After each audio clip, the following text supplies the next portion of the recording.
लकड़ी को यदि नापना हो तो वहां लंबी, चौड़ी और मोटी, वो तीनों चीज मापनी पड़ेगी।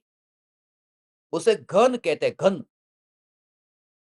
तो भगवान आत्मा जो है, वह भगवान आत्मा घन है, ऐसा सॉलिड है। ऐसा नहीं है कि खाली सिर से लेकर के पैर तक ऐसा लंबा हुआ या फिर लंबा और चौड़ा। ये जो भगवान आत्मा में यहां पर ज्ञान है, उसके अंदर भी, सब जगह अंदर भी ज्ञान भरा हुआ है। जैसे लकड़ी के अंदर लकड़ी ही लकड़ी भरी हुई है, लोहे के अंदर लोहा ही लोहा भरा हुआ है। ऐसे ही में भगवान आत्मा जिसमें ज्ञान ही भरा हुआ है, और वो प्रत्येक प्रदेश पर ज्ञान की अनुभूति निरंतर हो रही है।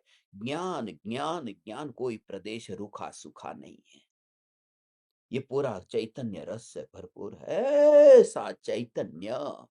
ये ज्ञान का अनुभव प्रत्येक प्रदेश पर, प्रदेश के भेद का विकल्प नहीं होता भगवान, मगर ये अनुभूति जो हो रही है,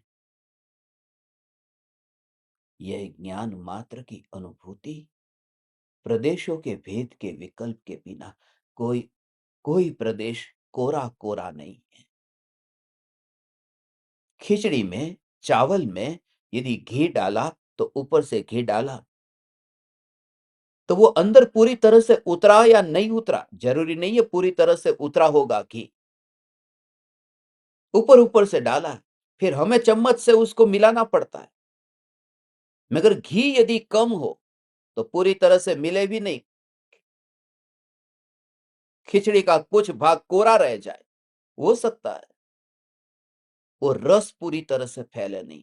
मगर ये भगवान आत्मा का जो ज्ञान है, ये ज्ञान का रस इतना फैला हुआ है कि एक भी प्रदेश ऐसा नहीं है कि जहां ज्ञान न हो। ज्ञान से ही निर्मित हुई है मेरी सत्ता।